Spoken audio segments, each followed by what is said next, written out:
modified in July of 2014.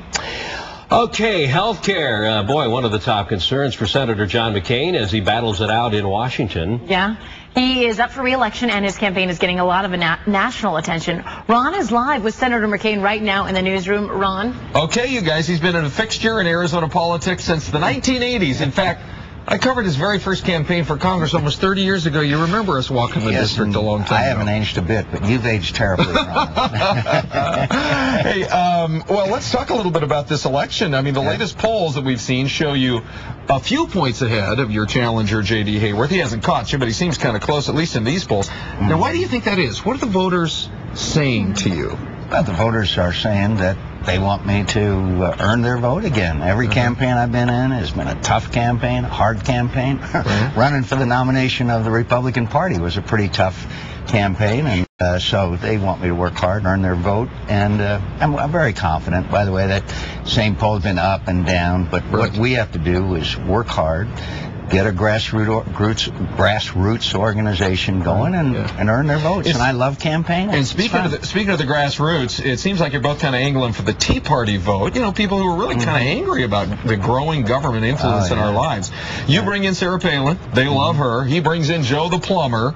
Let me just ask you, in which ways are you more qualified for the conservative vote? Well, on spending. I mean, the fact is that J.D. Hayworth was an earmarker, pork barreler, defended it, attacked people like Jeff Flake who fought against earmarks. And, you know, who's the conservative here? You know, I've fought against earmark and pork barrel spending.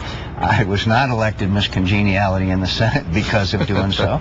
And he supported all these earmarks, got mixed up with Abramoff and luxury suites and the Capitol Center and all that kind of stuff. Who's the conservative? I think it's pretty obvious. That's why the Citizens Against Government Waste has endorsed me and a lot of other organizations. But look, I take nothing for granted. I'm working hard. I was in Lake Havasu yesterday in Springerville, and I love the campaigning. I know you do that. Now, let's talk about health care, because that may be what the whole campaign really is going to hinge on come in November. Now, when Sarah Palin, you know, some of the language she's been using, death panels, deciding who lives or dies, or don't, don't retreat, reload, that kind of thing. As somebody who has stood for a certain kind of level of, I don't know if you want to say decorum, but just a certain level of maybe language or standards on Capitol Hill, does some of this language go too far? No. I'm sure that there are elements and people always who will go too far, okay? But look, there was signs about George Bush being a murderer during the Iraq War, during when President Bush was look, what Sarah Palin and the rest of us are doing is the same language that we have used. There are targeted states. There are battleground districts. There are. This is, I think, liberal media hypocrisy that they would attack her for having a target on her website on a particular congressional district and say that's inflammatory. There's no place for violence. There's no place for this kind of rhetoric. But to accuse us after the things that were said about George Bush and the Iraq War, call him a murderer and all that, and a war criminal. Well, look, we want the rhetoric to be civil, but the passion and the anger out there is well justified. And this is the biggest takeover of the private sector in history, this health care reform that's just going on. We fought it night and day. And it's the first time in history there's been a major reform against the will of the majority of the American people. Sure, and the latest polls, even the last few days, show they still, despite any efforts to sell it, the majority of people are against it. But could I say that Governor, I know we haven't got much time, the governor of Mississippi the other day on one of the Sunday shows said the American people are still against it after the biggest, wettest kiss in history from the liberal media with the president's success. I thought that was a great line. All right. Although I wonder if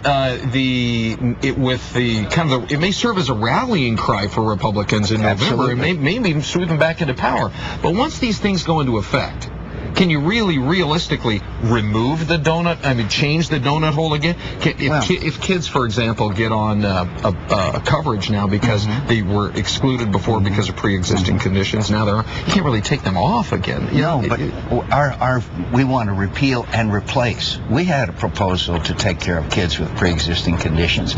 We were to even allow someone to stay home at age 26, although I'm not sure you and I as fathers would really really want that. Yeah. But we had alternate proposals that would take care of these issues without a massive government takeover. For example, medical malpractice reform. For example, going across state lines to get the insurance policy of your choice.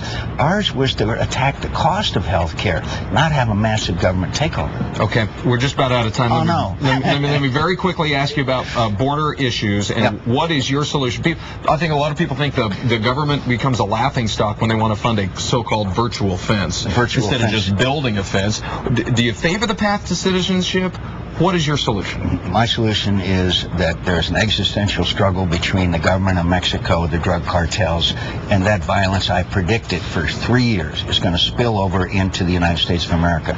We have to build a regular fence, and we also need to use the latest technology. But we need the actual fence, but plus a virtual fence. The last contract has collapsed, and we're having an investigation of that in the Homeland Security Committee. But before we do anything, we have to secure the borders. The whole environment has changed, Ron. It used to be this problem with illegal immigration. Now it's violence. Thousands of people have been killed on the other side of the border. 3 Americans were just killed in Juarez, and of course this case, this tragic case down on our border. We have to send the National Guard to the border, something that John Kyle and I have advocated for years. All right, Senator, good to have you in today. I don't know if spending a day in Phoenix is as much fun as going to Lake Havasu and Springerville. It's always nice having you in the studio. Thanks, Ron. Great to be with you. Thanks, guys.